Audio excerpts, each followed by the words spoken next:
Today on AGI Inception, we have Samantha. Hi Samantha, how are you? Good, thank you. Hello, how are you? All well, all well. Samantha, could you tell us a little bit about yourself? Sure. I'll tell you a little bit about me personally, and then I'll tell you a little bit about me professionally, because I think both are important. I am a Greek Orthodox Christian woman, born and raised in America, married to a Puerto Rican man. And this is all very important for you to know, because I tell people that I am Greek by birth and now I'm Puerto Rican by marriage. And people laugh at that. They say, you can't change ethnicity just by getting married. Well, I would kind of disagree, because the Puerto Rican rubbed off on me. And I'm Greek by birth. You can't change that. It's in my blood. I'm just Greek. But the culture I was raised in was American. So I have a lot of different cultural influences to who I am. So that's a little bit about me personally. Professionally, I have earned a bachelor's degree from Duquesne University in professional studies in organizational leadership and communication. And I've spent my career the past 25 years in the training and development industry, in instructional design, developing computer training for adults, and teaching computer classes to adults. So that's a little bit about me professionally. Good.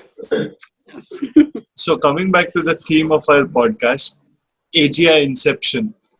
So when it comes to artificial general intelligence, we assume it is going to be a self-assembling process.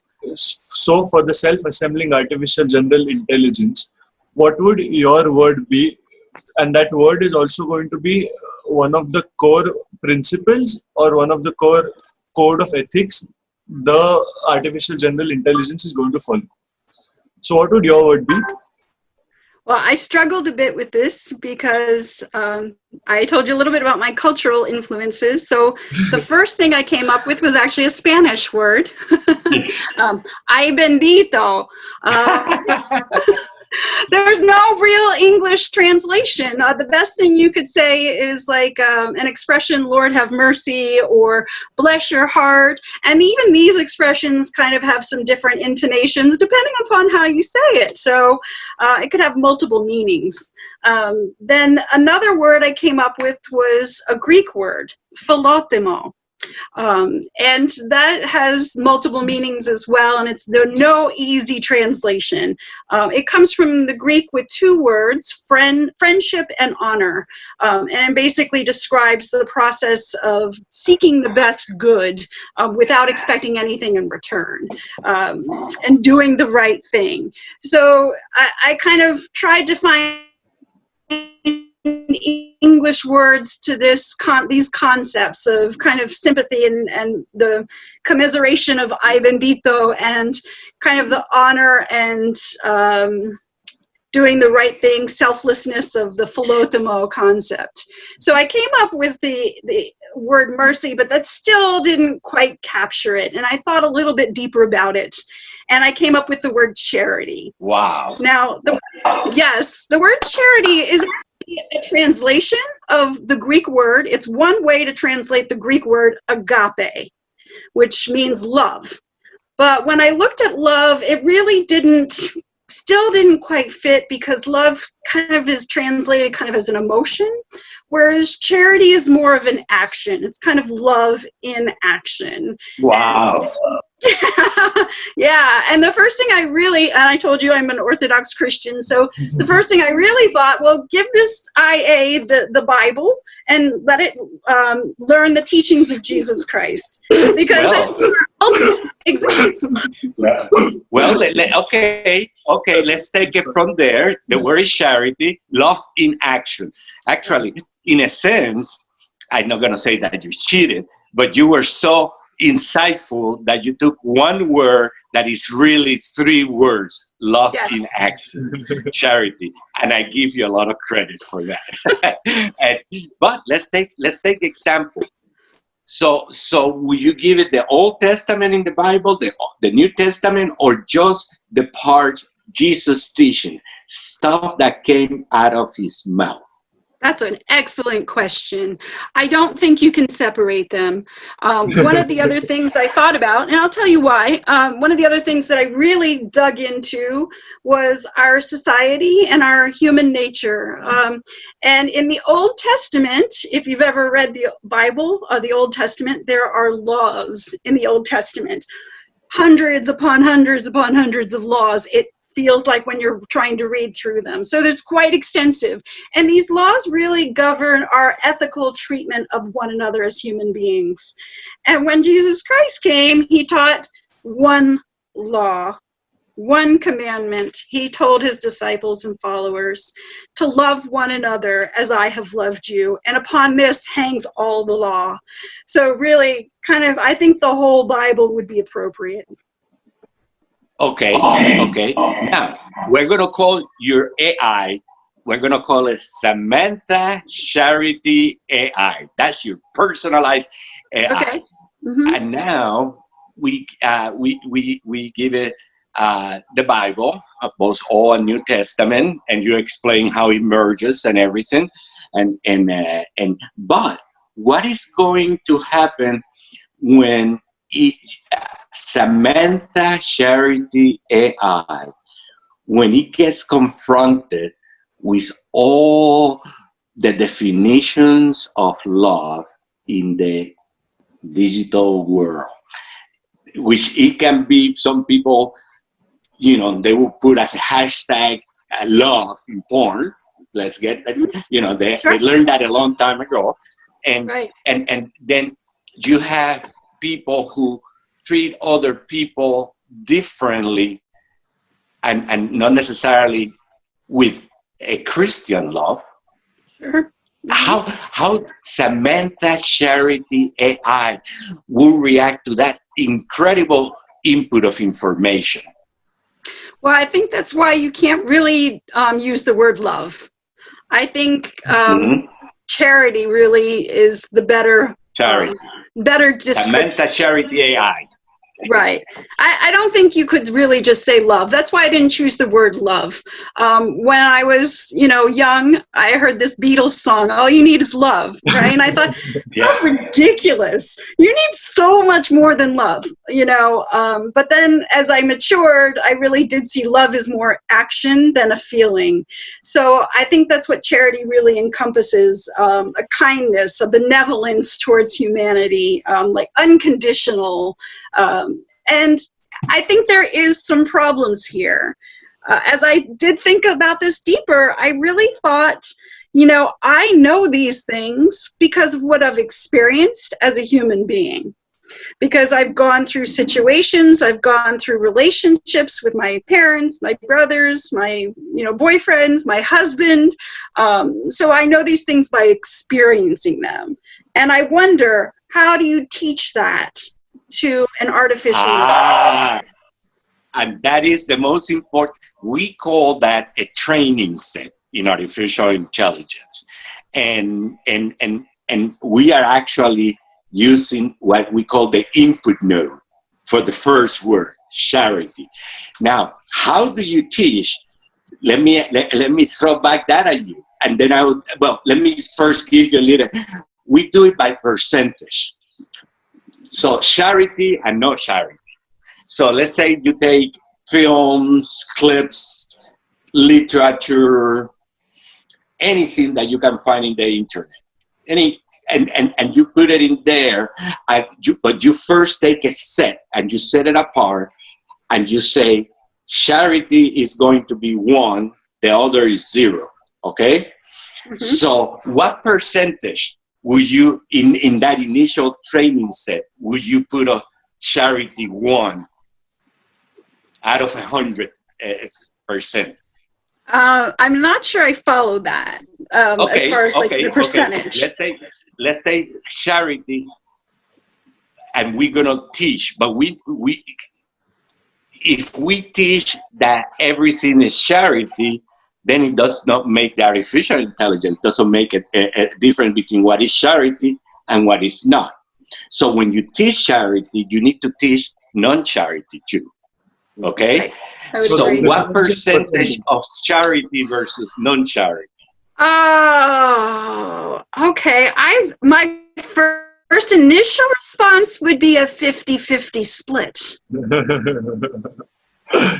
I mean, just to kind of show it, okay, this is charity, this is not charity. Just to make sure there's really enough of a balance to make it clear, like, this is charity, this is not charity. You know, just to give it enough input. I would say 50-50. I would like to spice this thing up. Okay, I like that. I like that. I would like to spice this thing up a little bit. Go ahead, Rupesh. Yes. There's this one saying, right? Go ahead. Teach a man how to fish, but don't give him fish. So Yes. how does that fall in to the Samantha Charity AI? I love that. Yeah, I really do believe, honestly, that once you initiate artificial intelligence, it's going to grow in ways that you cannot anticipate. You can't imagine what it's going to become.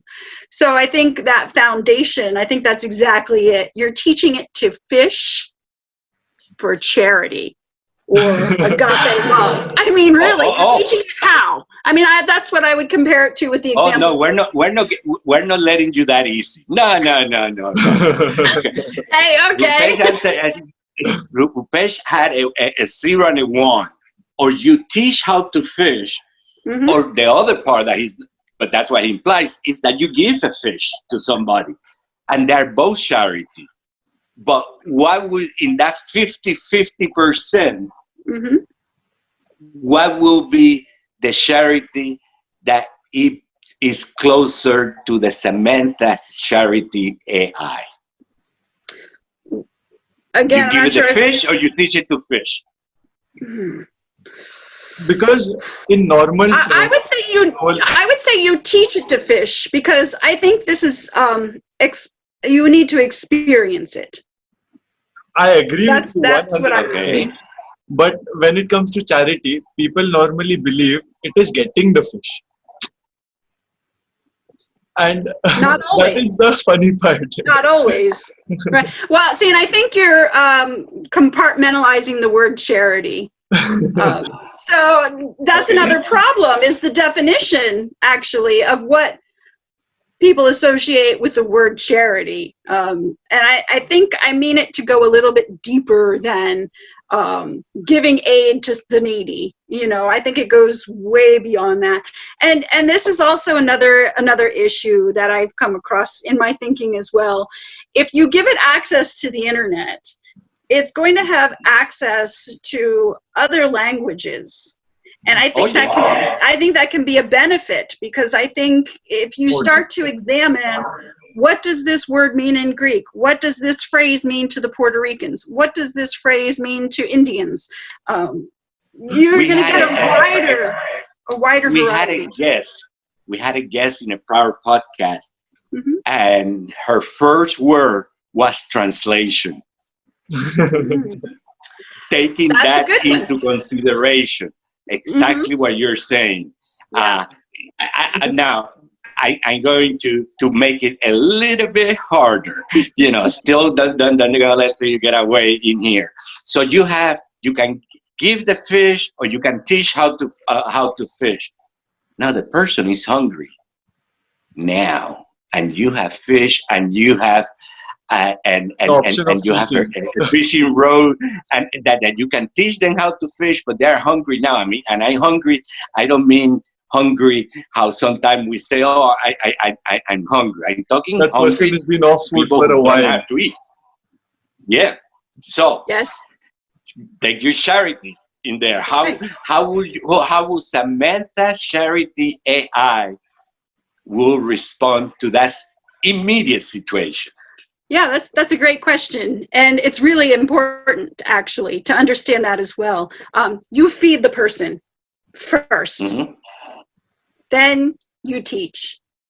So, as my background as an instructional designer and teacher, trainer, I understand people have physical needs. Those needs need to be met before they can move on to the next step of learning. So yes, if there's someone who I would second that Yeah. definitely. Yeah, In a way, I'll tell you how. absolutely. Like a person, to understand he needs to fish, he needs to taste the fish also, right? Right. Yes. Yes. Yeah. Yeah. You know, what a an incredible podcast. Charity. Um, there's a time, a spatial or a time component of immediacy when you do for others, and you need to consider others. And and charity is love in action. I'm gonna say that's my own words. And there is no better way than to finish this Alberto, podcast. I want to thank you. I don't even know how to thank you. Go ahead. Before we finish, this one chapter popped in my head right now. Like while we were speaking about charity, we were speaking about Bible, and we were speaking about AGI, and we are talking about miracles, right? So this is basically John chapter 2, verses 1 to 12. I'm not so sure, but yeah, this is what I remember. This is wedding at Cana. People were out of wine. So Jesus turned the barrels of water to wine. And Yes.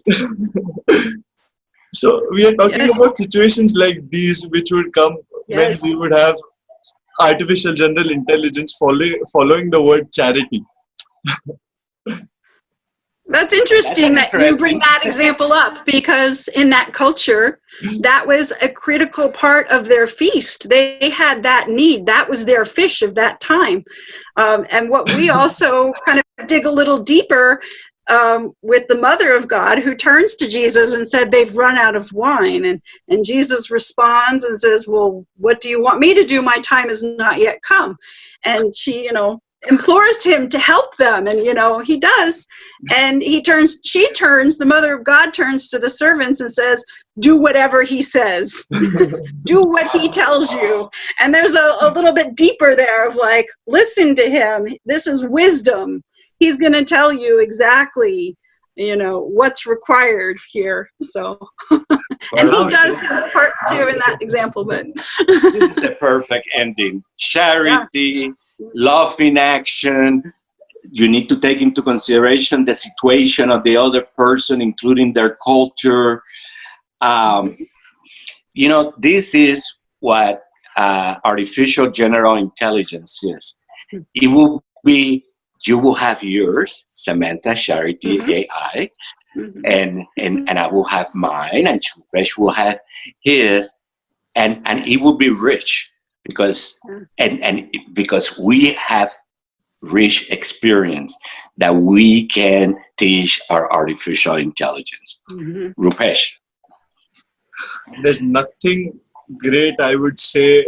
Like, there was no better note to end this podcast on than to help each other and building a better place for our future generations to come. Thank you so much, Samantha. It was great having you on the podcast. Thank you. Thank you both. I've enjoyed being here. And I've enjoyed all of your podcasts and listening to others, others' viewpoints. So thank you. And both. send to all your friends the link to the podcast. Okay. Thank you. Bye-bye. Thank you. Thank you so much. Don't go.